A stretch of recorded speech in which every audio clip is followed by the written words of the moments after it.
വേറെ ഏതൊക്കെ മുസ്ലിം രാജ്യങ്ങളിലാണ് ഇങ്ങനെ സൗദിയിൽ പ്രവർത്തിക്കാൻ സ്വാതന്ത്ര്യം ഉണ്ടോ? അല്ല, സൗദിയിൽ അങ്ങനെ അവിടെ ഒരു മതത്തിനും അങ്ങനെ സ്വാതന്ത്ര്യം ഇല്ലല്ലോ. അപ്പൊ അങ്ങനെ പ്രവർത്തിക്കാൻ ഇല്ലല്ലോ, ആർക്കും സ്വാതന്ത്ര്യം.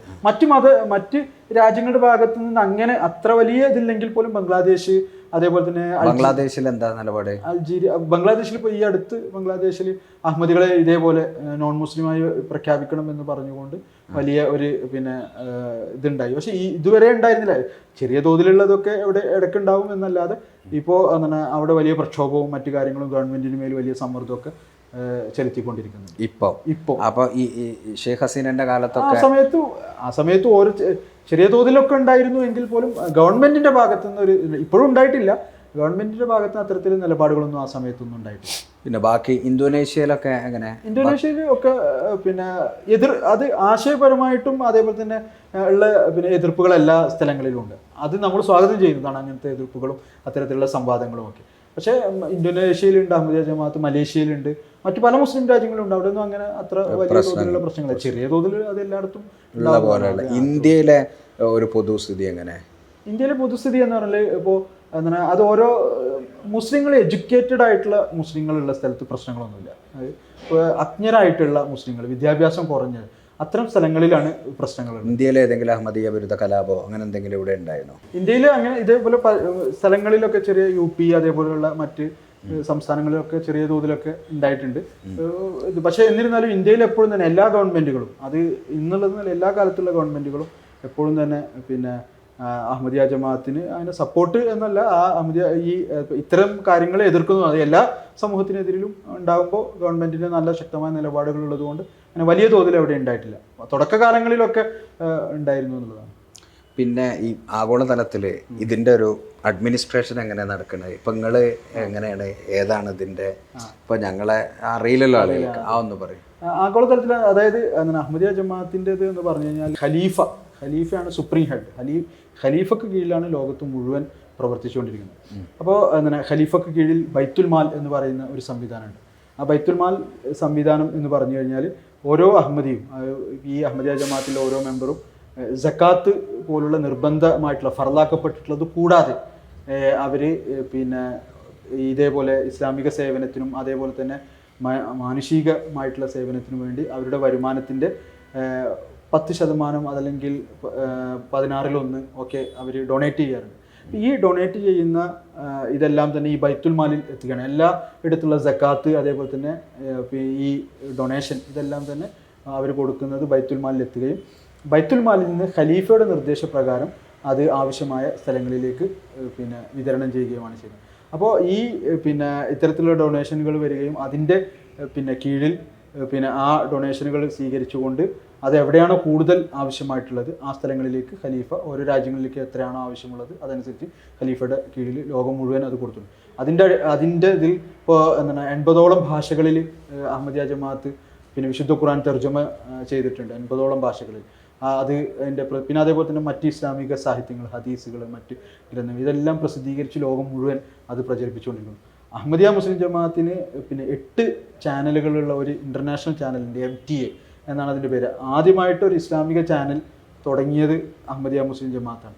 അപ്പോൾ അത് എന്ന് പറഞ്ഞു കഴിഞ്ഞാൽ അതിൽ പരസ്യങ്ങളില്ല, ഒരു കമ്പനിയുടെ പരസ്യമോ അതല്ലെങ്കിൽ മറ്റൊന്നും ഇല്ലാതെ, പരസ്യങ്ങളില്ലാതെ വാർത്തകളുണ്ട്, വാർത്ത അങ്ങനത്തെ ഉണ്ട്. പക്ഷേ അതിൽ പ്രധാനമായിട്ടും ഇസ്ലാമിക അധ്യാപനങ്ങൾ, ഖുർആൻ, ഹദീസ്, അതിൻ്റെ ഖലീഫയുടെ ക്ലാസ്സുകൾ, ഖലീഫയുടെ പ്രസംഗങ്ങൾ, ഏതൊക്കെ ഭാഷ, അത് ഏകദേശം 20ഓളം ഭാഷകളിൽ തർജ്ജമ, മലയാളം അടക്കം 20ഓളം ഭാഷകളിൽ അതിൻ്റെ തർജ്ജമയുണ്ട്. ഖലീഫയുടെ വെള്ളിയാഴ്ചത്തെ ഖുതുബ എന്ന് പറയുന്നത് ലൈവായിട്ട് 10-25 ഭാഷകളിൽ അതേസമയം തർജ്ജമ ഉണ്ടായിരിക്കുന്നത്, ലൈവ് തർജ്ജമ ഉണ്ടായിരിക്കുന്നത്. അത് ലോകം മുഴുവൻ 8 ചാനലുകളായിട്ടാണ് അത് ലോകം മുഴുവൻ പ്രവർത്തിക്കുന്നത്. അപ്പോൾ അതിൻ്റെ പ്രവർത്തനങ്ങളുണ്ട്. പിന്നെ അതേപോലെ തന്നെ ഖലീഫക്ക് കീഴിൽ തന്നെ മിഷണറീസ്, മുബല്ലിഗുമാർ എന്ന് ഞങ്ങൾ പറയും, അവരെയൊക്കെ ഇപ്പം എന്നെ അടക്കം ഓരോ സ്ഥലത്തേക്ക് നിയോഗിച്ചയക്കുന്നത് ഇങ്ങനെ ഉള്ള കാരണം നിങ്ങളെ ഖലീഫ നേരിട്ടാണ് നിങ്ങളെ അപ്പോയിൻമെന്റ് ചെയ്യുന്നത്. അതിലേക്ക് ഇവിടുത്തെ കമ്മിറ്റിക്ക് റോളില്ല? ഇവിടുത്തെ കമ്മിറ്റിക്ക് റോളില്ല. നിങ്ങൾക്ക് സാലറി ഒക്കെ തരുന്നത് ഞാൻ പറഞ്ഞില്ല, ഈ ബൈത്തുൽ മാൽ സിസ്റ്റത്തിൽ നിന്നാണ് നമുക്ക് സാലറി. ഒരു സെൻട്രലൈസ്ഡ് സിസ്റ്റം. അതെ, സെൻട്രലൈസ്ഡ്. സക്കാത്ത് ഇങ്ങനെ എല്ലാവരും ബൈത്തുൽ മാലിലേക്ക് കൊടുക്കും. എന്നിട്ട് ആ ബൈത്തുൽ മാലിൽ കൊടുത്തതിന് ശേഷം അവിടുന്ന് ഇപ്പോൾ ഞങ്ങൾ ആഫ്രിക്കയിൽ അപ്പോൾ യൂറോപ്പ് അതേപോലെ തന്നെ മറ്റു രാജ്യങ്ങൾ കാനഡ, യൂറോപ്പ്, ജർമ്മനി അവിടെയൊക്കെ ഉള്ള പിന്നെ സമ്പന്നർ നൽകുന്ന സക്കാത്ത് അത് ഖലീഫ അത് യൂറോപ്പിൽ ദരിദ്ര രാജ്യങ്ങൾ, യൂറോപ്പിൽ, ഏഷ്യയിൽ മറ്റ് ദരിദ്ര രാജ്യങ്ങൾ, അവിടെയൊക്കെ ആഫ്രിക്കയിലെ രാജ്യങ്ങൾ അവിടെയൊക്കെ ഹോസ്പിറ്റലുകൾ, സ്കൂളുകൾ, അതേപോലെ തന്നെ മോഡൽ വില്ലേജുകൾ ഇതൊക്കെ എന്താണ് അഹമ്മദിയ ജമാഅത്ത് സ്ഥാപിക്കുന്നുണ്ട്. അപ്പോൾ അതൊക്കെ എന്ന് പറഞ്ഞാൽ ഇങ്ങനെ പിന്നെ സമ്പത്ത് ഒരു ഭാഗത്ത് ബൈത്തുൽ മാലിൽ ഒരുമിച്ച് കൂടുകയും അവിടെ നിന്ന് അത് വിതരണം ചെയ്യുകയും ചെയ്തുകൊണ്ടതാണ്. കാരണം നമുക്ക് ഇവിടുന്ന് ആഫ്രിക്കയിൽ എത്തിക്കാൻ കഴിയില്ലല്ലോ, അതല്ലെങ്കിൽ ലണ്ടനിലുള്ള ആളുകൾക്ക് ആഫ്രിക്കയിൽ എത്തിക്കാൻ കഴിയില്ല. അപ്പോൾ ഈ ബൈത്തുൽ മാലിൻ്റെ ഒരു ആഗോള സിസ്റ്റം ഉള്ളത് കൊണ്ട് ഇത് പിന്നെ ലോകം മുഴുവൻ അത് ചെയ്യും. അപ്പോൾ UK അക്കൗണ്ടിലേക്ക് അവിടുന്ന് പൈസ പോവാ? ഇവിടെ പോകുന്നത് ഇന്ത്യയിലെ അക്കൗണ്ടിലേക്ക്, നാഷണൽ ഹെഡ് ക്വാർട്ടറിലേക്ക്. എല്ലാ രാജ്യങ്ങളിലും അങ്ങനെ തന്നെയാണ്. അവിടുന്ന് ആക്സസ് ഉള്ള ഏതൊക്കെ രാജ്യങ്ങളിലാണ് എമൗണ്ട് കൂടുതലുള്ളത്, അവിടെ എമൗണ്ട് കൂടുതലുള്ള ബാക്കിയുള്ളത് അത് ഖലീഫക്ക് പോകില്ല.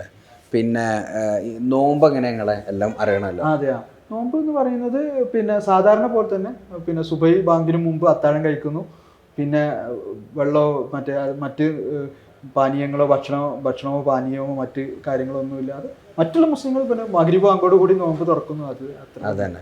പിന്നെ നിസ്കാരം 5 വക്ത്. അതില് റക്കാത്തുകളിലൊന്നും മാറ്റില്ല. കുനൂത്ത് പിന്നെ സുബൈന്റെ കുനൂത്ത്. സുബൈന്റെ കുനൂത്ത് ഞങ്ങള് പിന്നെ സ്ഥിരമായിട്ട് ഇല്ല, വേണമെങ്കിൽ ചെല്ലാം, നമുക്ക് അതില് നിർബന്ധമില്ല. കൈകെട്ടലൂടെ സാധാരണ സുന്നികളുടെ അതായത് നടുക്കെന്ന് പറയും ഒരു സുന്നിക്ക് അതായത് പൊക്കലിന്റെ മുകളിലായിട്ട്, എന്നാൽ നെഞ്ചത്തല്ല. അപ്പൊ ഒരു സുന്നിക്കെട്ടാണ്, സുന്നിക്കെട്ട് എന്ന് പറയാം. പിന്നെ ഖുതുബ മലയാളത്തിലാണോ? ഖുതുബ മലയാളത്തിലാണ്, ഓരോ സ്ഥലത്തും മലയാളത്തിലാണ് ഖുതുബ എന്ന് പറഞ്ഞാൽ പ്രാദേശിക ഭാഷ. ഞങ്ങള് മിക്കവാറും എല്ലാ സ്ഥലങ്ങളിലും എന്ന് പറയുന്നത് ഖുതുബ എന്ന് പറയുന്നത് എന്താണ് ഞങ്ങളുടെ ഖലീഫ വെള്ളിയാഴ്ച നടത്തുന്ന ഖുതുബ ഉണ്ടല്ലോ, ആ ഖുതുബയുടെ തർജ്ജമയായിരിക്കും അല്ലെങ്കിൽ അതിന്റെ സമ്മറി ആയിരിക്കും അടുത്ത വെള്ളിയാഴ്ച പള്ളികളിൽ ഓതാറുള്ളത്. ഇനി ഇതിന്റെ മതപഠനം ഇപ്പൊ സാധാ സുന്നികളെ അല്ലെങ്കിൽ മുസ്ലിങ്ങളെ സംബന്ധിച്ച് മതപഠന സ്ഥാപനങ്ങൾ ഉണ്ടല്ലോ, അതിന് ബിരുദം, മദ്രസ, അതൊക്കെ ഉണ്ടോ? അതായത് ഇതില് മതപഠന സ്ഥാപനം എന്ന് പറയുന്നത് ഇപ്പോൾ നമ്മളൊരു സെമിനാരി പോലെ ഉള്ളതാണ് എങ്കിൽ അതിപ്പോൾ നമുക്കുള്ളത് പിന്നെ അറബി കോളേജൊക്കെ പോലെ ഉള്ളതാണെങ്കിൽ ഇന്ത്യയിൽ നമുക്കുള്ളത് പിന്നെ പഞ്ചാബിൽ കാദിയാനിൽ നമുക്ക് ജാമിയ അഹമ്മദിയ എന്ന് പറഞ്ഞിട്ടൊരു ജാമ്യമുണ്ട്. അത് മിർസ ഗുലാം മുഹമ്മദ് ഖാദിയാനി അലൈഹി ഇസ്ലാം അദ്ദേഹം സ്ഥാപിച്ചതാണ്. 1906 അദ്ദേഹം സ്ഥാപിച്ച, അതിപ്പോൾ ഏകദേശം 100 വർഷത്തിലധികം കഴിഞ്ഞു. ആ ജാമിയ അഹമ്മദിയയിൽ ഒരു 7 വർഷത്തെ കോഴ്സ് ഉണ്ട്, ഷാഹിദ് എന്നാണ് ഡിഗ്രി. ഇപ്പോൾ നമ്മളവിടെ ഉള്ള പല സക്കാഫി അതേപോലെ തന്നെ ദാരിമി എന്നൊക്കെ പറഞ്ഞ പോലെ ഡിഗ്രികളുണ്ടല്ലോ, സലഫി എന്നൊക്കെ പറഞ്ഞ. അപ്പോൾ അതേപോലുള്ള എന്താണ് ഒരു ഡിഗ്രി 7 വർഷത്തെ ഒരു കോഴ്സാണ് ഉള്ളത്. ഇത് ഇന്ത്യയിൽ ഉള്ളതാണ്. പിന്നെ ജാമിയ അഹമ്മദിയ, ഇതേ ജാമിയ അഹമ്മദിയ ഞങ്ങൾക്ക് UK-യിലുണ്ട്, ജർമ്മനിയിലുണ്ട്, കാനഡയിലുണ്ട്, പാകിസ്ഥാനിലുണ്ട്, ഇന്തോനേഷ്യയിലുണ്ട്, ഘാനയിലുണ്ട്. ഇങ്ങനെ പിന്നെ പല രാജ്യങ്ങളിലും, ലോകത്ത് പല രാജ്യങ്ങളിലുണ്ട്. ഇവിടെ എല്ലാം സെയിം സിലബസാണ്. ചെറിയ പ്രാദേശികമായിട്ടുള്ള വ്യത്യാസങ്ങളും ഒക്കെ ഉണ്ടായിരിക്കും, എന്നല്ല സെയിം സിലബസാണ്. ഒരേ ഈ ഇൻ്റർനാഷണൽ ലെവലിൽ ഈ ഷാഹിദ് എന്ന് പറയുന്ന ഡിഗ്രിയാണ്. ഒരേ കോഴ്സും ഒരേ കാര്യങ്ങളൊക്കെ തന്നെയാണ് പഠിക്കുന്നത്. അതിൽ നിന്ന് പഠിച്ചിറങ്ങുന്ന ആളുകളാണ് ഞങ്ങളുടെ മൗലവിമാരായിട്ട് അല്ലെങ്കിൽ മുബല്ലിഗീങ്ങളായിട്ട് ഓരോ രാജ്യങ്ങളിൽ പോകുന്നത്, ഖലീഫ നിയമിക്കുന്നത്. ഈ വിവാഹമോചനം, വഖഫ്, അതിലൊക്കെ ഇന്ത്യൻ നിയമമാണോ അതോ നിങ്ങൾക്ക് വേറെ എന്തെങ്കിലും? ഇന്ത്യൻ നിയമം എന്ന് പറഞ്ഞു കഴിഞ്ഞാൽ ഇപ്പോൾ എന്താണ് ഞങ്ങൾ പറയുന്നത് ഇപ്പോൾ ഇസ്ലാമിക ശരീഅത്ത് നിയമം എന്നുള്ളതാണ്. അപ്പോൾ ഞങ്ങളുടെ ഒരു വിശ്വാസം എന്ന് പറയുന്നത്, അല്ലെങ്കിൽ ഞങ്ങളുടെ ഒരു വാദം എന്ന് പറയുന്നത് ഞങ്ങളുടേതാണ് യഥാർത്ഥ ഇസ്ലാം, അഹമ്മദിയത്താണ് യഥാർത്ഥ ഇസ്ലാം എന്നുള്ളതാണ്. അപ്പോൾ പല കാര്യങ്ങളിലും ഇപ്പോൾ എന്താണ് ഈ നിയമങ്ങളിൽ അത് പിന്നെ ഇസ്ലാമിക അധ്യാപനങ്ങൾക്ക് വിരുദ്ധമായിട്ടുള്ളതാണെന്ന് ഞങ്ങൾ വിശ്വസിക്കുന്നുണ്ട്. അപ്പോൾ അതനുസരിച്ച് പല കാര്യങ്ങളിൽ ഇസ്ലാമുമായിട്ട് മറ്റ് പൊതു മുസ്ലിങ്ങളാണ് ഞാൻ പറഞ്ഞത്, പൊതു മുസ്ലിങ്ങളുമായിട്ട് യോജിച്ചു പോകുന്നതാണ്. ചിലതിൽ അവരുമായിട്ട് അഭിപ്രായ വ്യത്യാസമുണ്ട്. ഇപ്പോൾ ഉദാഹരണമായിട്ട് ഞാൻ പറയുകയാണെങ്കിൽ ഏതുപോലെ പുരുഷന് തലാക്ക് നൽകാൻ പിന്നെ അവകാശമുണ്ടോ അതുപോലെ സ്ത്രീക്കും ഖുൽഅ് ചെയ്യാനുള്ള അനുവാദമുണ്ട് എന്നുള്ളതാണ് നമ്മുടെ പിന്നെ കാഴ്ചപ്പാട് എന്ന് പറയും. ഫസ്ഖ് വേറൊരു ഇതാണ്. ഫസ്ഖ് എന്ന് പറയുന്നത് നിയമം മുഖേന ചെയ്യപ്പെടുന്നതാണല്ലോ, കാസി അല്ലെങ്കിൽ ജഡ്ജ് ചെയ്യുന്നതാണ്. പക്ഷേ ഖുൽ എന്ന് പറഞ്ഞ സ്ത്രീക്ക് ഏതുപോലെ പുരുഷൻ എനിക്ക് വേണ്ട എന്ന് പറഞ്ഞ് ഒഴിവാക്കുന്നു അതുപോലെ സ്ത്രീക്ക് ഒഴിവാക്കാം എന്നുള്ളതാണ് ഫസ്ഖ്. പിന്നെ വേറെ പിന്നെ അത് 3 മുത്തലാഖ് ഉണ്ടോ? മുത്തലാഖില്ല. കാരണം അത് സമയമെടുത്ത് തന്നെ ചെയ്യണം, ഓരോ ടേം കഴിഞ്ഞിട്ട് തന്നെ ചെയ്യണം എന്നുള്ള. പിന്നെ അതേപോലെ ഈ വഖഫ് അനന്തരാവകാശം, സ്ത്രീയുടെ അനന്തരാവകാശം എങ്ങനെ? അതൊക്കെ ഇസ്ലാമിൽ സാധാരണ അല്ല, മറ്റേ പുരുഷൻ ആൺകുട്ടിയുടെ പകുതി പെൺകുട്ടിക്ക് എന്നുള്ള തന്നെയാണ് ആ കാഴ്ചപ്പാട്. അതൊക്കെ അതിന് ഖുറാനിൽ പറഞ്ഞിട്ടുള്ള തന്നെയാണ്. പിന്നെ ഈ അനന്തരാവകാശം, ഈ വഖഫ് സ്വത്തിന് നിങ്ങൾക്ക് ഉണ്ടാവില്ല, കാരണം ഞങ്ങളുടെ പിന്നെ ഇതാണല്ലോ, അത് സദർ അഞ്ജുമൻ അഹമ്മദിയ എന്ന ഒരു ബോഡി, ഒരു ട്രസ്റ്റ് ആണ്. അത് 1887-89 എനിക്ക് കറക്റ്റ് ഓർമ്മയില്ല ആ സമയത്ത്, അതായത് പിന്നെ കുറേ മുമ്പ് 100-200 വർഷം മുമ്പ് സ്ഥാപിക്കപ്പെട്ട ഒരു ചാരിറ്റബിൾ സൊസൈറ്റിയാണ് ഈ പിന്നെ. അപ്പോൾ രജിസ്റ്റേർഡ് ആണ്. അപ്പോൾ അതിൻ്റെ പേരിലാണ് ഞങ്ങളുടെ പ്രോപ്പർട്ടീസും ഇതെല്ലാം രജിസ്റ്റേർഡ് ചെയ്യാറുള്ളത്. മറ്റ് ട്രസ്റ്റുകളൊക്കെ ചെയ്യുന്നത് പോലെ തന്നെ.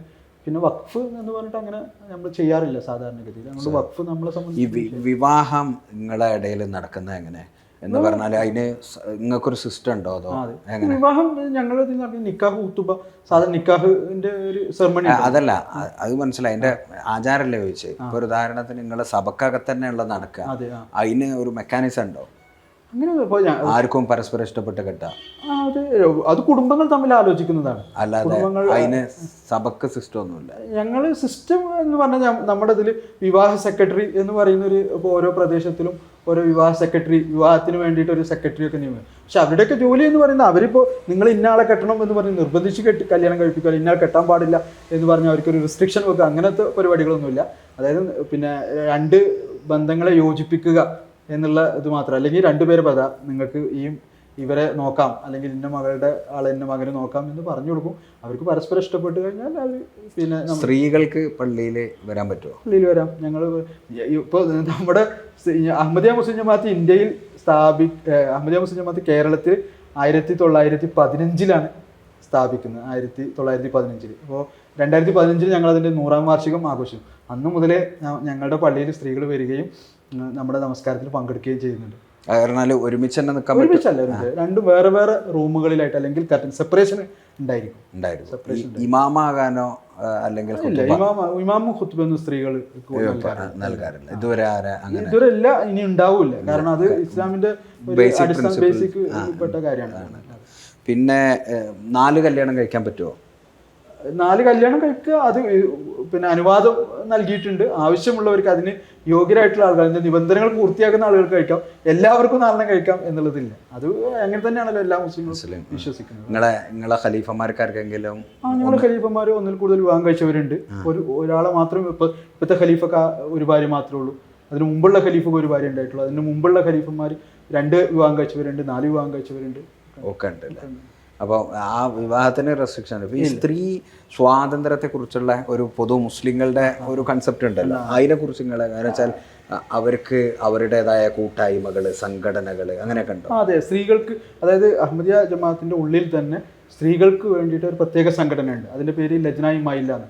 1919 ആണത് പിന്നെ ഏകദേശം 100 വർഷം ഇപ്പോൾ പൂർത്തിയായി അതിൻ്റെ കഴിഞ്ഞിട്ട്.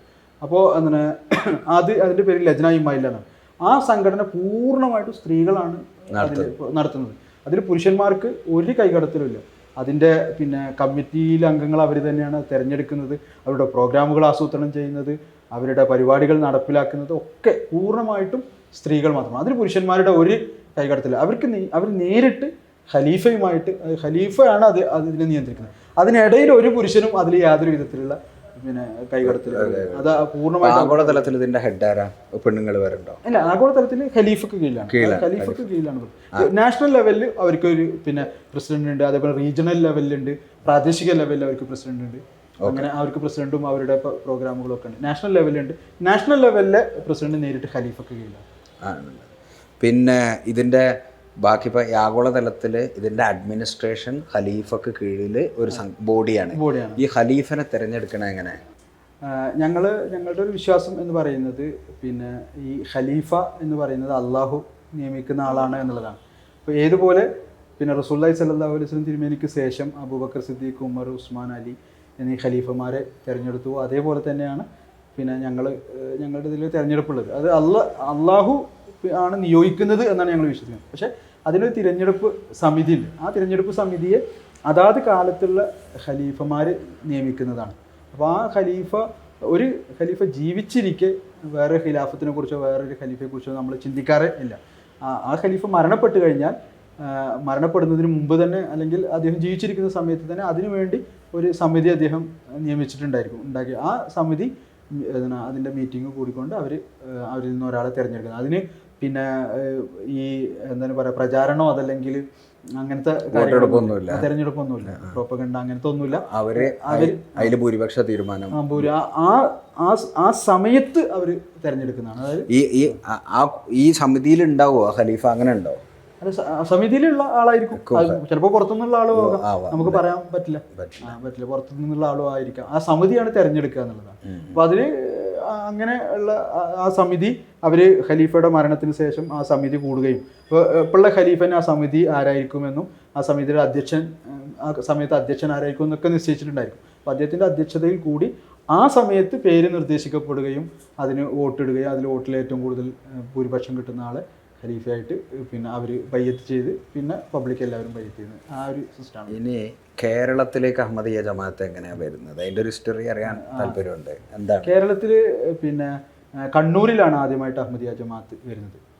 അത് പിന്നെ 1900 ആ സമയത്ത് പിന്നെ ഇവിടെ കണ്ണൂരിലുള്ള എടപ്പകത്ത് തറവാട്ടിലുള്ള, കണ്ണൂർ സിറ്റിയിലുള്ള എടപ്പകത്ത് തറവാട്ടിൽപ്പെട്ട അന്നത്തെ ഒരു പ്രമാണിയായിരുന്ന അബ്ദുൽ ഖാദിർ കുട്ടി സാഹിബ് എന്ന് പറയുന്ന അദ്ദേഹം ബർമയിൽ കച്ചവട ആവശ്യത്തിന് പോവുകയും അവിടെ വെച്ച് അദ്ദേഹത്തിൻ്റെ ഒരു സുഹൃത്ത് അദ്ദേഹത്തിന് സമ്മാനമായിട്ട്, ഞാൻ നേരത്തെ മതമഹാസമ്മേളനത്തിൽ അവതരിപ്പിച്ച പ്രബന്ധം എന്നുണ്ട്, അത് ഇസ്ലാം മത തത്വജ്ഞാനം എന്ന് പറയുന്ന പുസ്തകം അദ്ദേഹത്തിന് വായിക്കാൻ വേണ്ടി നൽകുകയും ആ പുസ്തകം, അത് മിർസ ഗുലാം മുഹമ്മദ് ഖാദിയാനി അൽ ഇസ്ലാമിൻ്റെ പുസ്തകമാണ്, ആ പുസ്തകം വായിക്കുകയും അതിൽ അദ്ദേഹത്തിൻ്റെ വാദങ്ങളെക്കുറിച്ചൊന്നുമല്ല പറയുന്നത്. അത് ആ പുസ്തകം പിന്നെ ഞാൻ നിങ്ങൾക്ക് തരണം, അപ്പോൾ വായിക്കും മനസ്സിലാവും. അതിൽ ഞാൻ നേരത്തെ പറഞ്ഞല്ലോ, ഇസ്ലാമിൻ്റെ മഹത്വവും ശ്രേഷ്ഠതയും വിശുദ്ധ ഖുർആൻ്റെ നേരത്തെ പറഞ്ഞ 5ഓളം ചോദ്യങ്ങൾക്കുള്ള വിശുദ്ധ ഖുർആൻ നൽകുന്ന മറുപടിയൊക്കെ അതിൻ്റെ ഒരു വിശദീകരണമാണ്. 200ഓളം ആയത്തുകളുടെ ഒരു വിശദീകരണമാണ്, അതിൻ്റെ ഒരു തഫ്സീറാണ്. അപ്പോൾ ആ ഗ്രന്ഥം അദ്ദേഹം വായിക്കുകയും ഈ ഗ്രന്ഥം എഴുതിയ ഒരാൾ ഒരിക്കലും ഒരു അസാധാരണ മനുഷ്യനല്ല എന്ന് അദ്ദേഹം മനസ്സിലാക്കുകയും അങ്ങനെ അദ്ദേഹം ഇതിനെക്കുറിച്ച് കൂടുതൽ പഠിക്കുകയും പിന്നെ അങ്ങനെ അദ്ദേഹം ബയ്യത്ത് ചെയ്യുകയും അദ്ദേഹത്തിൽ ബയ്യത്ത് ചെയ്യുകയും ചെയ്തു. അങ്ങനെയാണ് വരുന്നത്. പിന്നെ അദ്ദേഹത്തിൻ്റെ സുഹൃത്തുക്കളെ ഒക്കെ പിന്നെ ഈ കാര്യം പറഞ്ഞ് മനസ്സിലാക്കുകയും അവരെല്ലാവരും ഇതിൽ ആകൃഷ്ടരാകുകയും അങ്ങനെ പിന്നെ അഹമ്മദിയ ജമാഅത്തിൽ ചേരുകയും ആ സമയത്ത് അറക്കൽ രാജവംശമാണ് കണ്ണൂരിൽ ഉണ്ടായിരുന്നത്. അപ്പോൾ ഇങ്ങനെ ഒരു പുതിയ ഒരു ആശയം വന്നിരിക്കുന്ന നിലയിൽ വളരെ പിന്നെ ക്രൂരമായ പീഡനങ്ങളും മർദ്ദനങ്ങളും ഒക്കെ അവർക്ക് സഹിക്കേണ്ടതായിട്ട് വരികയും ഭ്രഷ്ടും സാമൂഹിക വിലക്ക് അതൊക്കെ നേരിടേണ്ടതായിട്ട് വരികയും വിവാഹബന്ധങ്ങൾ വിച്ഛേദിക്കപ്പെടുക, അങ്ങനത്തെ ഒരുപാട് പ്രശ്നങ്ങൾ ആ സമയത്ത് ഉണ്ടായിട്ടുണ്ട്. അതൊക്കെ നേരിടുകയും പിന്നെ അങ്ങനെ അവിടെ നിന്ന് കണ്ണൂരിൽ നിന്ന് പിന്നെ കോഴിക്കോട് പിന്നെ ഇപ്പോൾ കേരളത്തിൽ എല്ലായിടത്തും. എത്ര പള്ളിയുണ്ട് കേരളത്തിൽ? കേരളത്തിൽ ഒരു 50-ൽ അധികം പള്ളികൾ കേരളത്തിൽ. ടോട്ടൽ മെമ്പർമാർ എത്ര ഉണ്ട്? ടോട്ടൽ മെമ്പർമാർ എന്ന് പറഞ്ഞു കഴിഞ്ഞാൽ പിന്നെ ഇതിൽ ആക്റ്റീവായിട്ടുള്ള ആളുകൾ കുറേ പേരുണ്ട്, ഇതിന് അനുഭവം വെച്ച് പുലർത്തുന്ന ആളുകളുണ്ട്. അപ്പം അങ്ങനെ ഒരുപാട് മെമ്പർമാർക്ക് എന്താ പറയുക, ഇപ്പം ജമാഅത്തേൽ റുക്ന് എന്നൊക്കെ പറഞ്ഞാൽ മെമ്പർമാർക്ക് പ്രത്യേക പേരൊന്നുമില്ല. ഞങ്ങൾ ഓരോരുത്തരും അഹമ്മദി മുസ്ലിങ്ങളാണ് എന്നാണ് അറിയപ്പെടുന്നത്. നിങ്ങൾ പരസ്പരം എന്താ വിളിക്കുക പറയുക ചെയ്യാൻ? എല്ലാവരും പേര് വിളിക്കുന്നത് അങ്ങനെയൊക്കെ തന്നെ വേറെ അഭിസംബോധനയാണ്. അങ്ങോട്ടും ഇങ്ങോട്ടും സലാം പറയാതെ ഞങ്ങളെ സംബന്ധിച്ച് സലാം പറയുക എന്ന് പറഞ്ഞാൽ ഞങ്ങൾ പറയുന്നത് എല്ലാവരോടും, അറിയുന്നവർക്കും അറിയാത്തവർക്കും സലാം. ഞങ്ങൾ ഹിന്ദുക്കൾക്ക് പോലും, ഹിന്ദുക്കളോ ക്രിസ്ത്യാനികൾക്കോ ഒക്കെ സലാം പറയാറുണ്ട്. എല്ലാവർക്കും സലാം പറയണം എന്നുള്ളതാണ് ഞങ്ങളുടെ കാഴ്ചപ്പാട്. ഓക്കെ. പിന്നെ അപ്പോൾ നിങ്ങൾ അതിൻ്റെ ഞാൻ ചോദിക്കാൻ വിട്ടൊരു സംഗതിയാണ്, ഈസാ നബി ഈസൽ മസീഹ് വന്നു എന്ന് പറയുമ്പോഴേ ഈ മസീഹ് വരുന്നത് ഖിയാമത്ത് നാളിൻ്റെ തൊട്ട് മുന്നേ ആയിട്ടാണല്ലോ ഇസ്ലാം പരിചയപ്പെടുത്തുന്നത്. കാരണം ഖിയാമത്ത് നാളിൻ്റെ അവസാനത്തെ അടയാളമായിട്ടാണല്ലോ. അപ്പം നമ്മളിപ്പോൾ അതിന് ശേഷം ഇപ്പോൾ ഒരു 100 കൊല്ലം കഴിഞ്ഞില്ലേ, അപ്പം ഇനി എന്ന് ഖിയാമത്ത് നാൾ ഉണ്ടാവും എന്നാണ് നിങ്ങൾ എക്സ്പെക്ട് ചെയ്യുന്നത്? അതായത് പിന്നെ ഖിയാമത്ത് നാളിനെ കുറിച്ചിട്ട് റസൂലുള്ളാഹി സ്വല്ലല്ലാഹു അലൈഹി വസല്ലമയോട് ഒരിക്കൽ ചോദിച്ചപ്പോൾ റസൂൽ പറഞ്ഞു, ഞാനും ഖിയാമത്തും ഇതേപോലെ അടുത്തിരിക്കുന്നു എന്ന് പറഞ്ഞ് 2 വിരലുകൾ ഇങ്ങനെ കാണിക്കുകയുണ്ടായി. റസൂൽ വന്നിട്ട് 1500 കൊല്ലമായി ഖിയാമത്ത് നാൾ ഒന്നും ഉണ്ടായിട്ടില്ല. അതേപോലെ റസൂലുള്ളാഹിന്റെ ഒരു അവസരത്തിൽ ചോദിച്ചു, അള്ളാഹിൻ്റെ റസൂൽ എന്നാണ് ഖിയാമത്ത് എന്ന് ചോദിച്ചു. അപ്പോൾ നീ എന്താണ് അതിനുവേണ്ടി തയ്യാറെടുപ്പ് നടത്തിയിരിക്കുന്നത് എന്നാണ് റസൂൽ തിരിച്ചു ചോദിച്ചത്. അപ്പോൾ അത് എന്ന് സംഭവിക്കും എന്നുള്ള കാര്യത്തിലല്ല, നമ്മൾ അതിനുവേണ്ടി എന്ത് തയ്യാറെടുപ്പ് നടത്തി എന്നുള്ള ഒരു ഫിക്സഡ് ഡേറ്റ് ഈ റസൂൽ പറഞ്ഞിട്ടില്ല. പിന്നെ അതുകൊണ്ട് നമുക്കൊരു ഫിക്സഡ് ഡേറ്റ് അവസാന കാലഘട്ടമാണ് എന്നുള്ളതാണ്. ഈ അവസാന കാലഘട്ടത്തിൻ്റെ പിന്നെ അടയാളങ്ങളായിട്ട് റസൂലുള്ളാഹി സ്വല്ലല്ലാഹു അലൈഹി വസല്ലം ഒരുപാട് കാര്യങ്ങൾ പറഞ്ഞിട്ടുണ്ട്. ഇസ്ലാമിൻ്റെ അധപ്പതനത്തെക്കുറിച്ച് പറഞ്ഞിട്ടുണ്ട്. അപ്പോൾ പക്ഷേ ഇസ്ലാമിൻ്റെ അധപ്പതനത്തെക്കുറിച്ച് റസൂലുള്ളാഹി സ്വല്ലല്ലാഹു അലൈഹി വസല്ലം പറഞ്ഞപ്പോൾ തന്നെ റസൂലുള്ളാഹി സ്വല്ലല്ലാഹു അലൈഹി വസല്ലം ഇസ്ലാമിൻ്റെ പുനരുജ്ജീവനത്തെക്കുറിച്ച് കൊണ്ടും നവോത്ഥാനത്തെക്കുറിച്ച് കൊണ്ടും റസൂലുള്ളാഹി സ്വല്ലല്ലാഹു അലൈഹി വസല്ലം പറഞ്ഞു. നവോത്ഥാനത്തെക്കുറിച്ച് റസൂലുള്ളാഹി പറഞ്ഞിട്ടുള്ള ഏക പോംവഴി എന്ന് പറയുന്നത് മഹദി മസീഹ് വരും, അദ്ദേഹത്തിലൂടെ ഉണ്ടാവുന്നതാണ്. ഒരു സംഘടന ഉണ്ടാവുന്നോ, പ്രസ്ഥാനം ഉണ്ടാവുന്നോ, മറ്റേതെങ്കിലും ആളുകളിലൂടെ ഉണ്ടാവുന്നോ, ഉലമാക്കളിലൂടെ ഉണ്ടാവുന്നോ ഒന്നും റസൂലുള്ളാഹി പറഞ്ഞിട്ടില്ല. എല്ലാ മുസ്ലിങ്ങളും ഇന്നും വിശ്വസിച്ചുകൊണ്ടിരിക്കുന്നത് ഇസ്ലാമിൻ്റെ വിജയം എന്ന് പറയുന്നത് മറിയമിലൂടെ ഇമാം മഹദിയിലൂടെ ഉണ്ടാവും എന്നുള്ളതാണ്. അപ്പോൾ എന്താണ് മഹദി മസീഹ് വരികയും ഇസ്ലാമിൻ്റെ സന്ദേശം ലോകത്ത് പ്രചരിപ്പിക്കുക, അതിലൂടെ ഇസ്ലാമിനൊരു വിജയം ഉണ്ടാവുകയും പിന്നെ ഖിയാമത്ത് എന്ന് പറയുന്ന അള്ളാൻ്റെ കയ്യിലുള്ളൊരു കാര്യമാണ്, ആ സമയത്ത് സംഭവിക്കും എന്നുള്ളതാണ്. ആ അവസാന കാലഘട്ടത്തെക്കുറിച്ച് റസൂലുള്ളാഹി പറഞ്ഞ പ്രവചനങ്ങളെല്ലാം പുലർന്നിട്ടുണ്ട്. ആ പ്രവചനങ്ങളിൽപ്പെട്ട ഒരു പ്രവചനമാണ് ഇമാം മഹദി വരും മസീഹിബിന് മറിയും. മറ്റെല്ലാ പ്രവചനങ്ങളും പുലർന്നു, ഇത് മാത്രം പുലർന്നിട്ടില്ല എന്ന് പറയുന്നതിൽ അർത്ഥമില്ല.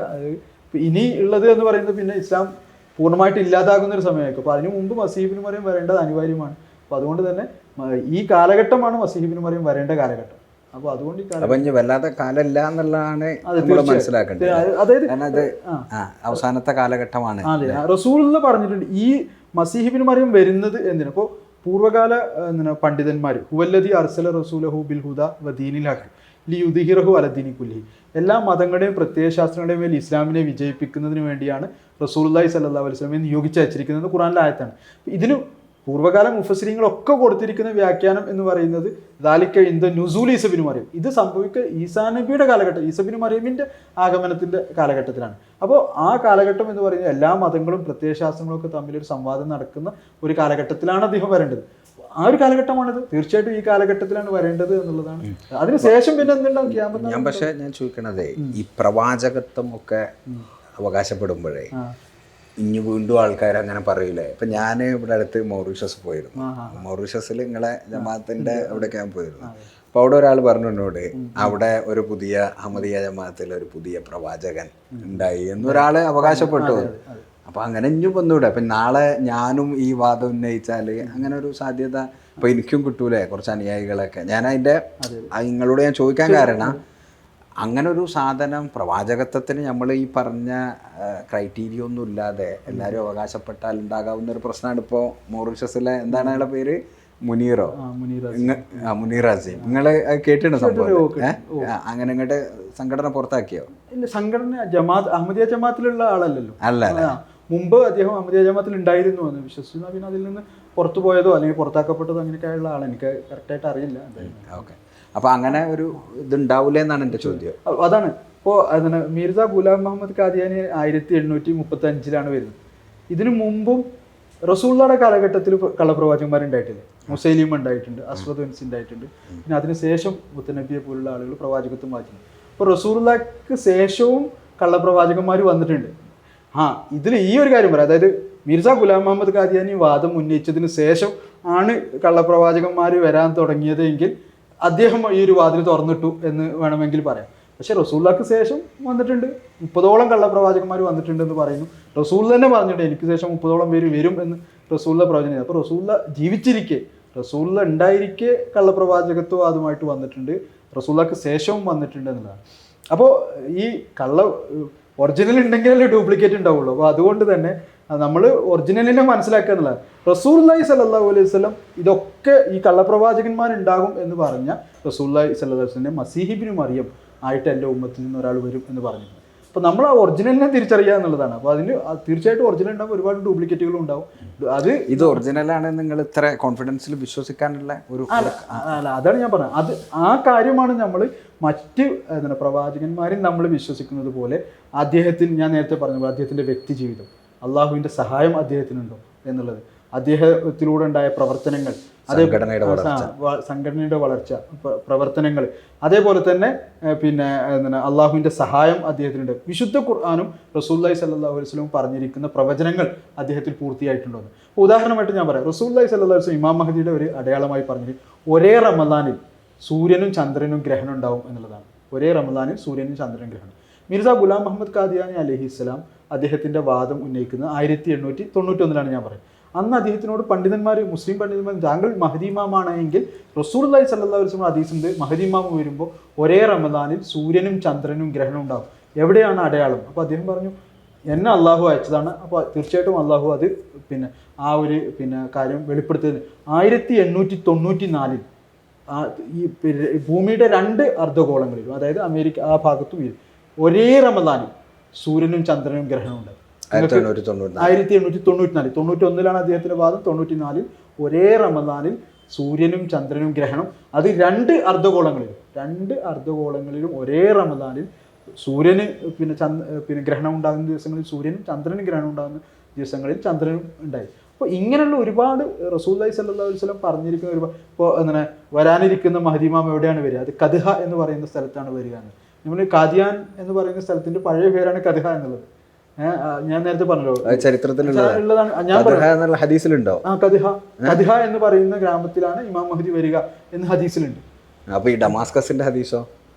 ഡമസ്കസിന്റെ ഹദീസ് അതായത് ഡമസ്കസിന് കിഴക്കാണ്. ഡമസ്കസിൽ വരും എന്നല്ല പറഞ്ഞത്, ഡമസ്കസിന് കിഴക്ക് വരും എന്നാണ്. അത് കറക്റ്റാണ്. ആ ഡമസ്കസിന് നേരെ കിഴക്കാണ് കാദിയാൻ. നിങ്ങൾക്ക് വേണമെങ്കിൽ ഞങ്ങൾ പലപ്പോഴും തന്നെ അതിന് ഗ്രാഫ് വരച്ച് കാണിക്കാറുണ്ട്. ഡമസ്കസിൽ നിന്ന് നേരെ കിഴക്കോട്ട് ഗ്രാഫ് വരച്ച് വെള്ള മിനാര ഉണ്ടാക്കി വെച്ചല്ല. ഞാൻ പറഞ്ഞു വെള്ള മിനാരം എന്നൊക്കെ പറയുന്നത് സിംബോളിക് ആയിട്ട് പറഞ്ഞിട്ടുള്ള കാര്യങ്ങളാണ്. ഇതെല്ലാം ഡമസ്കസിന് കിഴക്ക് എന്ന് പറയുന്നതും സിംബോളിക് ആയിട്ട് പറഞ്ഞത്, അത് ഈ പാശ്ചാത്യ പിന്നെ ഈയുടെ പൗരസ്ത്യ സമൂഹത്തിൽ നിന്നായിരിക്കും ഉണ്ടായിരിക്കുക. അപ്പോൾ റസൂലുള്ളാഹി സ്വല്ലല്ലാഹു അലൈഹി വസല്ലം ഈ വരാനിരിക്കുന്ന മഹ്ദിയെ കുറിച്ച് പറഞ്ഞപ്പോൾ സൽമാനുൽ ഫാരിസിയുടെ തോളിൽ കൈ വെച്ചുകൊണ്ടാണ് പറഞ്ഞത്. പിന്നെ അത് ഈമാൻ ശ്രീയ നക്ഷത്രം വരെ ഉയർന്നു പോയാൽ ഇദ്ദേഹത്തിന്റെ വംശത്തിൽപ്പെട്ട ആളുകൾ അതിനെ തിരിച്ചു കൊണ്ടുവരും. അപ്പോൾ അത് സൽമാനുൽ ഫാരിസി അറബികൾക്കിടയിൽ അനർബി ആയിട്ടുള്ള ഒരാളാണ്. അപ്പോൾ അനർബികളിൽ നിന്ന് പേർഷ്യക്കാരനായിട്ടുള്ള അനർബികളിൽ നിന്നുള്ള ഒരാളുണ്ടാവും എന്നുള്ളതാണ്. അപ്പോൾ ഇദ്ദേഹം പേർഷ്യൻ വംശജനാണ്. അപ്പോൾ അങ്ങനെ പേർഷ്യൻ വംശജനായ സൽമാനുൽ ഫാരിസിയുടെ വംശത്തിൽപ്പെട്ട പിന്നെ ആളിൽ നിന്നാണ് വന്നത്. അപ്പോൾ ഈ പറഞ്ഞിരിക്കുന്ന കാര്യങ്ങൾ ഞാൻ പറഞ്ഞില്ല, ഈ പറഞ്ഞ കാര്യങ്ങളൊക്കെ സിംബോളിക്കായിട്ട് പറഞ്ഞിട്ടുള്ള കാര്യങ്ങൾ. ഇനി ഹദീസുകളെ കുറിച്ചുള്ള ഇപ്പൊ ഖുർആനൊക്കെ ഹദീസുകളെ സിഹാഹുസിത്ത മുഴുവൻ അംഗീകരിക്കും? തീർച്ചയായിട്ടും അംഗീകരിക്കും. അതിലെല്ലാ ഹദീസുകളും എല്ലാ ഹദീസ് സിഹാഹുസിത്ത അത് ഇപ്പോൾ സിഹാഹുസിത്തയിൽ തന്നെ നമ്മൾ എടുക്കുകയാണെങ്കിൽ പിന്നെ ബുഖാരിക്കും മുസ്ലിമിനും ഒരു പ്രത്യേക സ്ഥാനമുണ്ട്.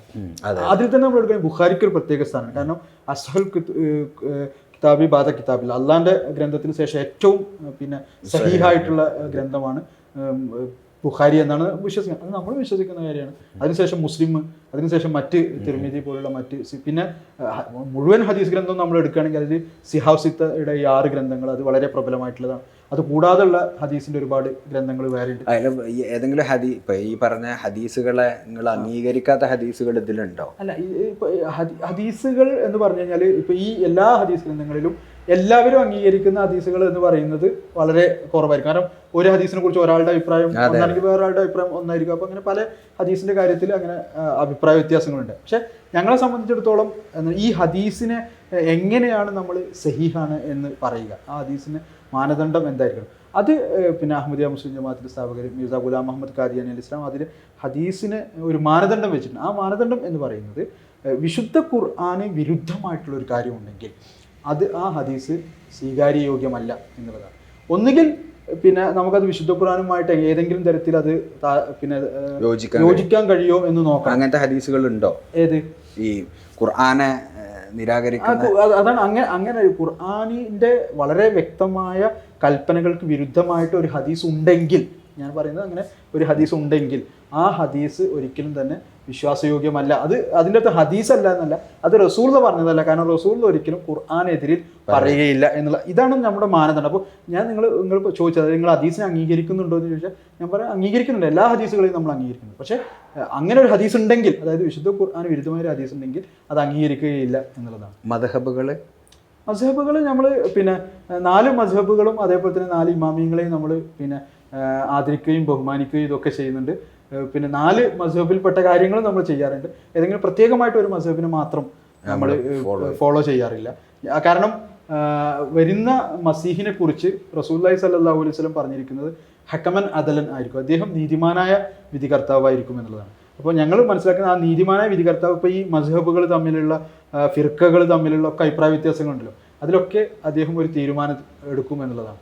ഉദാഹരണമായിട്ട് നമ്മൾ പറയുകയാണെങ്കിൽ ഇപ്പോൾ അങ്ങനെ ഞങ്ങൾ ഖബർ സിയാറത്ത് ചെയ്യാറുണ്ട്. ഖബർ സിയാറത്ത് ചെയ്യുക എന്നാൽ അവിടെ പോയിട്ട് ഖബറിൻ്റെ അടുത്ത് പോയിട്ട് നമ്മൾ പിന്നെ അവരോടല്ല, ഖബറാളികളോടല്ല, അള്ളാഹുവിനോട് നമ്മൾ ദുആ ചെയ്യാറുണ്ട്.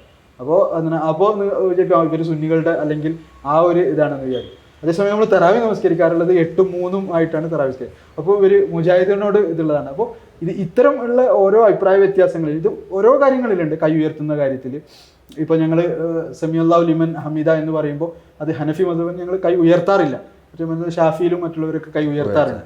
അപ്പോൾ ഇങ്ങനെ ചിലതിന് നിങ്ങള് മുൻ പ്രവാചകന്മാര് തോറയും ഇതൊക്കെ നിരാകരിച്ച പോലെ മദ്ഹബിനെ അവസാനിപ്പിച്ചു എന്നാണ് നിങ്ങൾ വിശ്വസിക്കുന്നത്? അത് അവിടെ നീതിമാനായ വിധികർത്താവ് വന്നുകൊണ്ട് ഈ മദ്ഹബിലുള്ള അഭിപ്രായ വ്യത്യാസങ്ങളിൽ ഏതാണ് ശരിയായിട്ടുള്ളത് എന്ന് നമുക്ക് വിധി കൽപ്പിച്ചിരിക്കും. അപ്പോൾ ചിലത് എന്താണ് ഹനഫി മദ്ഹബിൽ ശരിയായിട്ടുള്ളതാണ്, അപ്പോൾ ഇതാണ് ശരി.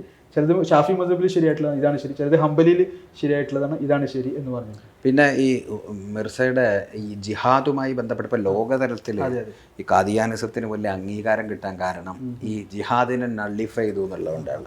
എന്താണ് ആ കാരണം? അതായത് പിന്നെ ജിഹാദിനെ നിരോധിച്ചിരിക്കുന്നു എന്ന് പറയുന്നത് നിരോധിച്ചിരിക്കുന്നു എന്ന് പറയുന്നത് ശരിയല്ല. അങ്ങനെയാണ് സാധാരണ പറയാറ്. ഇവര് ജിഹാദിനെ നിരോധിച്ചിരിക്കുന്നു. ജിഹാദിനെ നിരോധിച്ചിട്ടില്ല. നിരോധിക്കപ്പെട്ടു ഇരിക്കുന്നു എന്ന് പറയുന്നത് അതായത് ആയുധം കൊണ്ടുള്ള മതത്തിന് വേണ്ടി ആയുധം എടുക്കുന്നതിനെ നിരോധിച്ചിരിക്കുന്നു എന്നുള്ളതാണ്. അത് എന്ന് പറഞ്ഞാൽ മിർസ ഗുലാം മുഹമ്മദ് ഖാദിയാനി അലൈഹി ഇസ്ലാം അദ്ദേഹം വന്ന സമയത്ത് ആ കാലഘട്ടത്തിൽ പിന്നെ അദ്ദേഹത്തിനെതിരെ കുഫറിൻ്റെ ഫത്വ പുറപ്പെടുവിക്കുക മറ്റുള്ളവർക്ക് ഒരു കാരണം എന്ന് പറയുന്നത് അദ്ദേഹം വാളെടുത്ത് യുദ്ധം ചെയ്യുന്നത്, ഇസ്ലാമിന് വേണ്ടി വാളെടുക്കുന്നതിനെ അദ്ദേഹം നിരാകരിച്ചിരിക്കുന്നു എന്നുള്ളതാണ്. അപ്പോൾ അതിൻ്റെ ഒരു കാരണം എന്ന് പറയുന്നത് അദ്ദേഹം പറയുന്നത് റസൂലുള്ളാഹി സ്വല്ലല്ലാഹു അലൈഹി വസല്ലം തിരുമേനിയുടെ കാലഘട്ടത്തിൽ ഇസ്ലാമിനെ ഇല്ലായ്മ ചെയ്യാൻ ശ്രമിച്ചത് വാളുകൊണ്ടായിരുന്നു. അതുകൊണ്ട് റസൂലുള്ളാഹിക്ക് വാളെടുക്കേണ്ടി വന്നു. റസൂലുള്ളാഹി ഒരിക്കലും തന്നെ വാളെടുത്ത് യുദ്ധം ചെയ്യാനോ അല്ലെങ്കിൽ വാളുകൊണ്ട് മതം പ്രചരിപ്പിക്കാനോ വാളുകൊണ്ട് രാഷ്ട്രം സ്ഥാപിക്കാനോ വാളുകൊണ്ട് ജിഹാദ് ചെയ്യാനോ വേണ്ടി വന്ന ആളല്ല. ഇസ്ലാമിനെ ഇല്ലായ്മ ചെയ്യാൻ വേണ്ടി വാളുകൊണ്ട് ശ്രമിച്ചു. അപ്പോൾ നിർബന്ധിതാവസ്ഥയിൽ റസൂലുള്ളാഹി സ്വല്ലല്ലാഹു പ്രതിരോധിക്കാൻ വേണ്ടി വാളെടുക്കേണ്ടി വന്നു. പക്ഷേ ഈ ഒരു കാലഘട്ടത്തിൽ ഇസ്ലാമിനെ ഇല്ലായ്മ ചെയ്യാൻ ശ്രമിക്കുന്ന ആയുധം കൊണ്ടല്ല. ഈ ഒരു കാലഘട്ടത്തിൽ ശ്രമിക്കുന്ന സാഹിത്യങ്ങൾ കൊണ്ടും ചിന്തകൾ കൊണ്ടും പ്രഭാഷണങ്ങൾ കൊണ്ടൊക്കെയാണ് ഇസ്ലാമിനെ ഇല്ലായ്മ. അപ്പോൾ അതുകൊണ്ട് ഇസ്ലാമിൻ്റെ പേരിൽ ഈ കാലത്ത് വാളെടുക്കുന്നത് ശരിയാണ്, മതത്തിൻ്റെ പേരിൽ വാളെടുക്കുന്നത് ശരിയല്ല. ഈ ഒരു കാലഘട്ടത്തിൽ ഈ ജിഹാദ് എന്ന് പറഞ്ഞു കഴിഞ്ഞാൽ പേന കൊണ്ട് തൂലിക കൊണ്ടുള്ള ജിഹാദാണ്, പ്രഭാഷണങ്ങൾ കൊണ്ടുള്ള ജിഹാദ്. ഇതിലൂടെ ഇസ്ലാമിൻ്റെ മഹത്വം ലോകത്ത് സ്ഥാപിക്കുക എന്നുള്ളതാണ്, വാളുകൊണ്ടുള്ളതല്ല എന്ന് മാത്രമല്ല റസൂലുള്ളാഹി സ്വല്ലല്ലാഹു അലൈഹി വസല്ലം തന്നെ വരാനിരിക്കുന്ന മസീഹിനെ കുറിച്ച് പറഞ്ഞപ്പോൾ യലുഹുൽ ഹറബ്, അദ്ദേഹം യുദ്ധങ്ങളെ ഈ ഇത്തരത്തിലുള്ള മതയുദ്ധങ്ങളെ ഇല്ലായ്മ ചെയ്യും എന്ന് നിർത്തലാക്കും എന്ന് കൂടി റസൂലുള്ളാഹി സ്വല്ലല്ലാഹു അലൈഹി വസല്ലം പറഞ്ഞിട്ടുണ്ട്. അത് ജിസിയ നിർത്തലാക്കും എന്ന് പറഞ്ഞിട്ടുണ്ട്. അപ്പോൾ അതിൻ്റെ ഉദ്ദേശം എന്ന് പറയുന്നത് പിന്നെ വാളെടുത്തുകൊണ്ട് മതത്തിൻ്റെ പേരിൽ ഇസ്ലാമിൻ്റെ പേരിൽ വാളെടുക്കുക ആയുധം എടുക്കുക എന്നുള്ളതാണ്. ആ സമയത്ത് അദ്ദേഹം ഒരു പ്രവചനം കൂടി നടത്തി.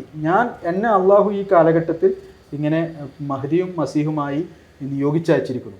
എൻ്റെ ഈ കൽപ്പനയെ ധിക്കരിച്ചുകൊണ്ട് മുസ്ലിങ്ങൾ ഇസ്ലാമിൻ്റെ പേരിൽ ആയുധമെടുക്കുകയാണെങ്കിൽ, മതത്തിൻ്റെ പേരിൽ ആയുധമെടുക്കുകയാണെങ്കിൽ അവർ നിന്ദ്യരും അപമാനിതരുമായി തീരും എന്ന് അദ്ദേഹം പ്രവചനം കൂടി നടത്തിയിട്ടുണ്ട്. അപ്പോൾ ഇന്ന് നമ്മൾ കാണുന്നത് അദ്ദേഹം 100 വർഷങ്ങൾക്ക് അല്ലെങ്കിൽ 120 വർഷങ്ങൾക്ക് മുമ്പ് അദ്ദേഹം പറഞ്ഞ അതേ കാര്യങ്ങൾ ഇന്ന് മുസ്ലിം ലോകം അംഗീകരിക്കുന്നു. ജിഹാദ് എന്ന് പറഞ്ഞ് ആയുധമെടുക്കലല്ല, അല്ലെങ്കിൽ ജിഹാദ് എന്ന് പറഞ്ഞു കഴിഞ്ഞാൽ മതത്തിന് വേണ്ടിയിട്ട് മറ്റുള്ള മതസ്ഥരെ കൊല്ലുകയോ അല്ലെങ്കിൽ അത്തരം കാര്യങ്ങളല്ല എന്ന് യഥാർത്ഥത്തിലുള്ള ജിഹാദ് എന്ന് പറയുന്നത് ഏറ്റവും വലിയ ജിഹാദ് റസൂലുള്ളാഹിന്റെ ഒരു യുദ്ധത്തിൽ നിന്ന് തിരിച്ചു പോകുമ്പോൾ പറയുകയുണ്ടായി, നമ്മൾ ഏറ്റവും ചെറിയ ജിഹാദിൽ നിന്ന് ഏറ്റവും വലിയ ജിഹാദിലേക്ക് പോവുകയാണ്. സഹാബാക്കൾ ചോദിച്ചു എന്താണ്? അപ്പോൾ പറഞ്ഞു നിങ്ങൾ നമ്മുടെ നെഫ്സിനോടുള്ള ജിഹാദാണ് ഏറ്റവും വലിയ ജിഹാദ്. അപ്പോൾ ആത്മപരിഷ്കരണം, നമ്മുടെ ഉള്ളിൽ മാറ്റങ്ങൾ ഉണ്ടാക്കുക, ഇതാണ് അടിസ്ഥാനപരമായിട്ടുള്ള കാര്യം. അതോടൊപ്പം തന്നെ ഈ കാലഘട്ടത്തിൽ ജിഹാദ് എന്ന് പറയുന്നത് ഇസ്ലാമിനെ ഇല്ലായ്മ ചെയ്യാൻ വേണ്ടി ശ്രമിക്കുക, അല്ലെങ്കിൽ ഇസ്ലാമിനെ നേരിടുന്നത് ഏതായുധം കൊണ്ടാണോ അത് ചിന്തയുടെയും പിന്നെ തൂലികയുടെയും അതേപോലെ തന്നെ മറ്റുള്ള ഇതാണ്. അപ്പോൾ ആ നിലയിലുള്ള ജിഹാദാണ് നമ്മൾ നടത്തേണ്ടത് എന്ന് അദ്ദേഹം അന്ന് ആ കാലഘട്ടത്തിൽ പറഞ്ഞിട്ടുണ്ട്. ഇപ്പോൾ ഇതിലേക്ക് ഓക്കെ ജിഹാദിനെ കുറിച്ചുള്ള അതുകൊണ്ട് ഫിഖ് അഖീദ ഒക്കെ ഫിഖിന്റെ ഇതിൽ എന്ന് പറഞ്ഞാൽ അഹമ്മദിയ ഫിഖ് എന്ന് പറഞ്ഞിട്ട് ഫിഖ് ഉണ്ട്. അതിൻ്റെ പിന്നെ ഞാൻ നേരത്തെ പറഞ്ഞതുപോലെ ഈ എല്ലാ കാര്യങ്ങളിലും പിന്നെ തീരുമാനം കൽപ്പിക്കപ്പെട്ടിട്ടുള്ള കാര്യങ്ങളാണ്. ഫിഖിന്റെ അടിസ്ഥാനപരമായിട്ടുള്ളത് ഖുർആൻ തന്നെയാണ്. പിന്നെ അതേപോലെ തന്നെ പിന്നെ സുന്നത്ത്, റസൂലുള്ളാഹിയുടെ സുന്നത്ത്, ഹദീസുകൾ, പിന്നെ അതനുസരിച്ച് കൊണ്ട് ഇപ്പോൾ ഇമാം അബൂ ഹനീഫയും അതേപോലെ തന്നെ മറ്റ് ഇമാമിങ്ങളൊക്കെ നടത്തിയ ഇജ്തിഹാദുകളൊക്കെ നമ്മൾ എടുക്കാറുണ്ട്. അവിടെ ഏതെങ്കിലും 2 ഇമാമിങ്ങൾ തമ്മിൽ പിന്നെ അഭിപ്രായ ഭിന്നതകൾ ഉണ്ടാകുന്ന സ്ഥലങ്ങളിൽ നമ്മൾ നോക്കുന്നത് വാഗ്ദത്ത മസീഹ് അലൈഹി ഇസ്ലാം പറഞ്ഞിരിക്കുന്ന കാര്യം എന്താണ് എന്ന് നോക്കും, അല്ലെങ്കിൽ അദ്ദേഹത്തിൻ്റെ ഇതിനാണ് പ്രാധാന്യം കൽപ്പിക്കാറ്. ഖുറാനും ഹദീസിനേക്കാളും അല്ല, അത് ഈ ഭിന്നാഭിപ്രായങ്ങളുള്ളിടത്തൊക്കെ അദ്ദേഹം എന്ത് തീരുമാനം കൽപ്പിച്ചിരിക്കുന്നു അതിനാണ് പ്രാധാന്യം കൽപ്പിക്കുക. ഹജ്ജ് ഉംറയൊക്കെ ചെയ്യാറുണ്ട്. എല്ലാ വർഷവും ഹജ്ജ് ചെയ്യുന്ന ഒരുപാട് ആളുകളുണ്ട്. ഞങ്ങളുടെ ഖലീഫമാർ ഹജ്ജ് ചെയ്തിട്ടുണ്ട്. ഉംറ ഖലീഫമാർ ചെയ്തതായിട്ട് എൻ്റെ അറിവിലില്ല. പക്ഷെ ഹജ്ജ് എന്തായാലും ചെയ്തിട്ടുണ്ട്. ഉംറ എല്ലാവരും ചെയ്തിട്ടുണ്ട്. ഇപ്പോൾ നമ്മളെല്ലാവരും പോകുന്ന ആൾക്കാർ.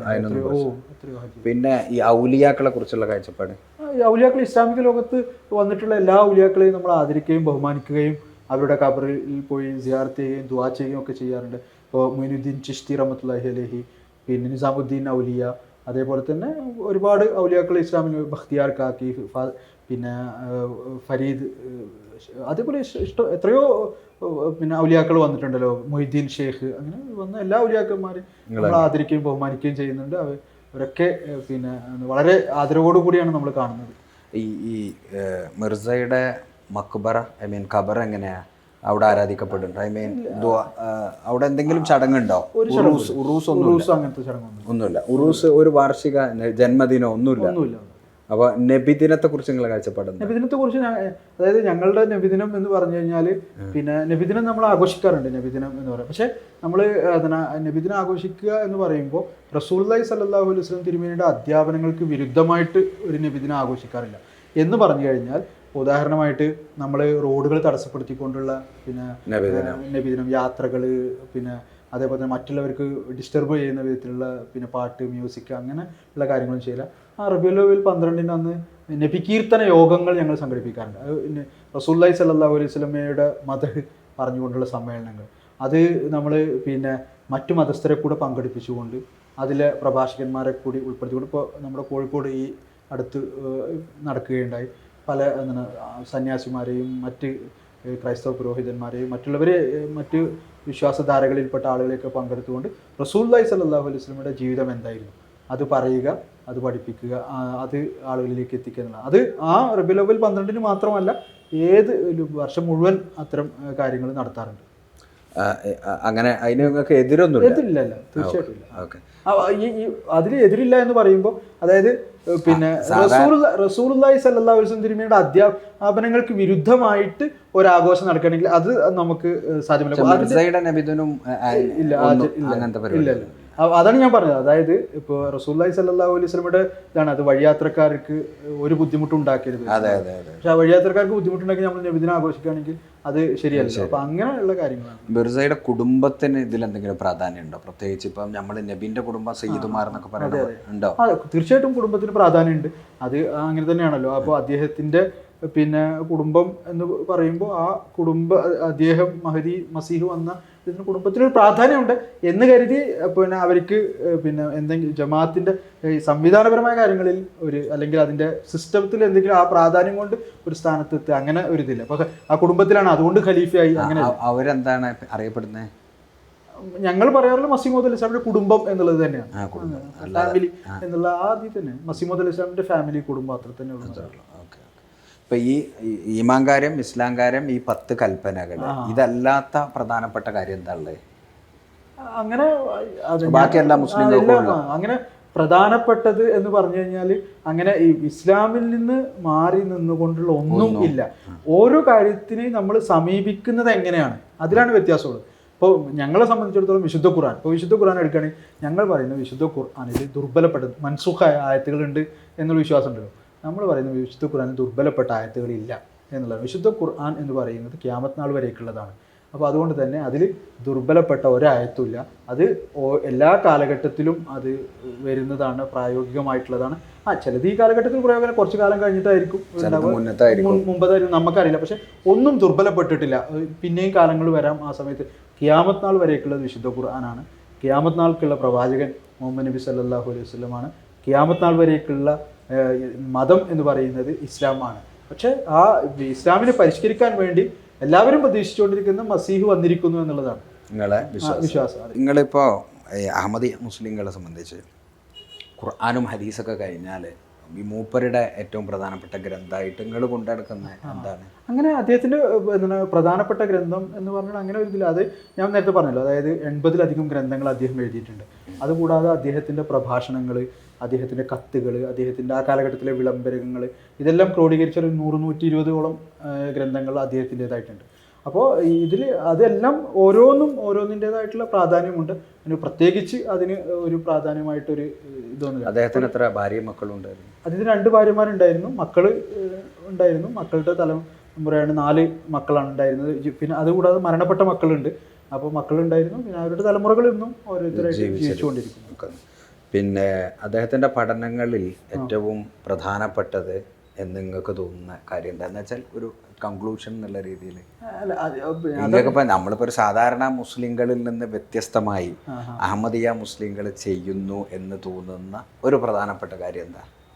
അങ്ങനെ ഒരു പ്രത്യേകമായിട്ടുള്ള ഒരു കാര്യം എന്ന് പറയാൻ കഴിയില്ല. കാരണം അദ്ദേഹം ഓരോ വിഷയത്തെ സമീപിച്ച വിഷയം, അള്ളാഹുവിനെ കുറിച്ചുള്ള കാഴ്ചപ്പാടാണെങ്കിൽ അദ്ദേഹം വിശുദ്ധ ഖുർആന്റെ അടിസ്ഥാനത്തിൽ ഒരു റസൂലുള്ളാഹിനെ കുറിച്ചുള്ള കാഴ്ചപ്പാട്, വിശുദ്ധ ഖുർആനെ കുറിച്ചുള്ള കാഴ്ചപ്പാട്, ഇങ്ങനെ ഓരോ കാര്യത്തിലും ജിഹാദിനെ കുറിച്ച്, ഈസാ നബിയെ കുറിച്ചുള്ള കാഴ്ചപ്പാട്, പ്രവാചകന്മാരുടെ കുറിച്ചുള്ള കാഴ്ചപ്പാട്, ഇങ്ങനെ എല്ലാ കാര്യങ്ങളിലും അദ്ദേഹം ഒരു ഇസ്ലാമിൻ്റെ ഒരു യഥാർത്ഥ മുഖം ലോകത്തിന് മുമ്പിൽ കാണിച്ചു തന്നിട്ടുണ്ട്. അപ്പോൾ നമ്മളത് ഓരോന്നെടുത്ത് പരിശോധിക്കുമ്പോൾ ഓരോന്നും വ്യത്യസ്തമായിട്ട് നമുക്ക് തോന്നും. ഏതുപോലെ വിശുദ്ധ ഖുർആനിൽ നമ്മൾ ഓരോ പറയാറുണ്ടല്ലോ, ഓരോ ആളുകൾ അവരുടെ നേച്ചർ അനുസരിച്ച് കൊണ്ട് അവർ വിശുദ്ധ ഖുർആനെ സമീപിക്കുമ്പോൾ, ഒരു കച്ചവടക്കാരൻ സമീപിക്കുമ്പോൾ അതനുസരിച്ച് കിട്ടും, ഒരു വിദ്യാർത്ഥി സമീപിക്കും അതനുസരിച്ച് കിട്ടും, ഒരു ശാസ്ത്രജ്ഞൻ സമീപിക്കും അതനുസരിച്ച് കിട്ടും എന്ന് പറഞ്ഞതുപോലെ ഓരോ താല്പര്യം അനുസരിച്ച് അദ്ദേഹത്തിൻ്റെ ഗ്രന്ഥങ്ങളെ സമീപിക്കുന്നവർക്ക് പുതിയ പുതിയ കാര്യങ്ങൾ അതിൽ നിന്ന് കിട്ടും എന്നുള്ളതാണ് എൻ്റെ ഒരു അഭിപ്രായം. നമുക്ക് വൈൻഡപ്പ് ചെയ്യാം, കാരണം അങ്ങനെയാണല്ലോ. അപ്പം ഞാനതുകൊണ്ട് ഉദ്ദേശിച്ചത് നിങ്ങളെക്കുറിച്ച് ആളുകൾക്ക് മനസ്സിലാക്കുക എന്നല്ല. ഇപ്പം മുസ്ലിം കമ്മ്യൂണിറ്റിയെ എല്ലാ തരത്തിലും ഈ പുറത്തുനിന്നൊക്കെയുള്ള അക്രമങ്ങൾ നിൽക്കുന്ന ഒരു സമയം ഒറ്റ ചോദ്യമുണ്ട് എന്നുവെച്ചാൽ, ഇപ്പോൾ ഇന്ത്യയിലെ ഈ ഒരു BJP അനുകൂലമായ ഒരു മുസ്ലിം ഗ്രൂപ്പായിട്ടാണ് അഹമ്മദിയാക്കളെ പൊതുവെ പറയുന്നത്, എന്നാൽ ഷിയാക്കളിലെ ബോറകളൊക്കെ പോലെ. അതിനോടുള്ള നിങ്ങളുടെ പ്രതികരണം എന്താ?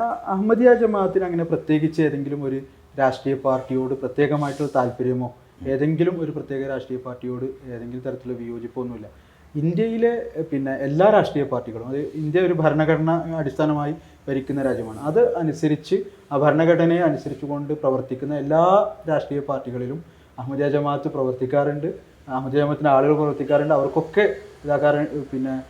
അവർക്ക് അത് പ്രവർത്തിക്കുന്നതിൽ ഏതെങ്കിലും തരത്തിലുള്ള വിലക്കോ അല്ലെങ്കിൽ അങ്ങനെയുള്ള ഒരു കാര്യമില്ല. ആ എല്ലാ പാർട്ടികളിൽ നിന്നും എല്ലാ തരത്തിലുള്ള മുസ്ലിം ലീഗ് അടക്കം എല്ലാ പാർട്ടികളിൽ നിന്നും, അല്ലെങ്കിൽ മുസ്ലിം ലീഗ് എന്ന് മാത്രം പറയുന്നില്ല, ഏത് രാഷ്ട്രീയ പാർട്ടികളിലാണ്.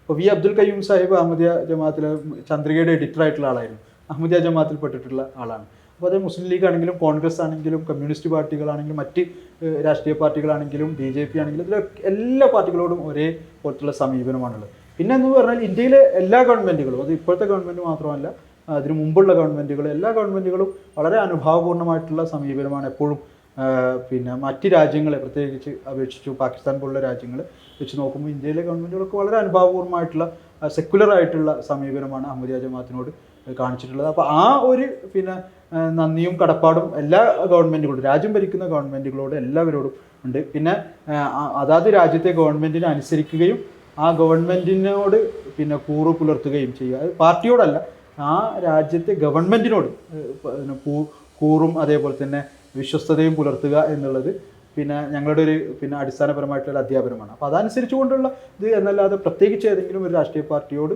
ഏതെങ്കിലും തരത്തിലുള്ള അനുഭാവമോ ഏതെങ്കിലും തരത്തിലുള്ള വിയോജിപ്പോ നമുക്കില്ല. ഓക്കെ.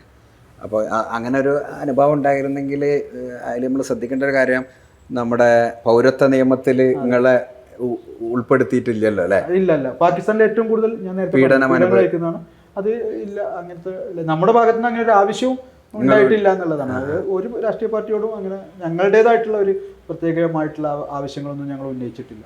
ഓക്കെ. അപ്പോൾ നമുക്ക് അവസാനിപ്പിക്കാം. അഹമ്മദിയ ജമാഅത്തിനെ കുറിച്ചോ അഹമ്മദിയ മുസ്ലിങ്ങളെ കുറിച്ചോ ആളുകൾ കൂടുതൽ പഠിക്കട്ടെ, മനസ്സിലാക്കട്ടെ. ഓക്കെ. അസ്സലാമു അലൈക്കും.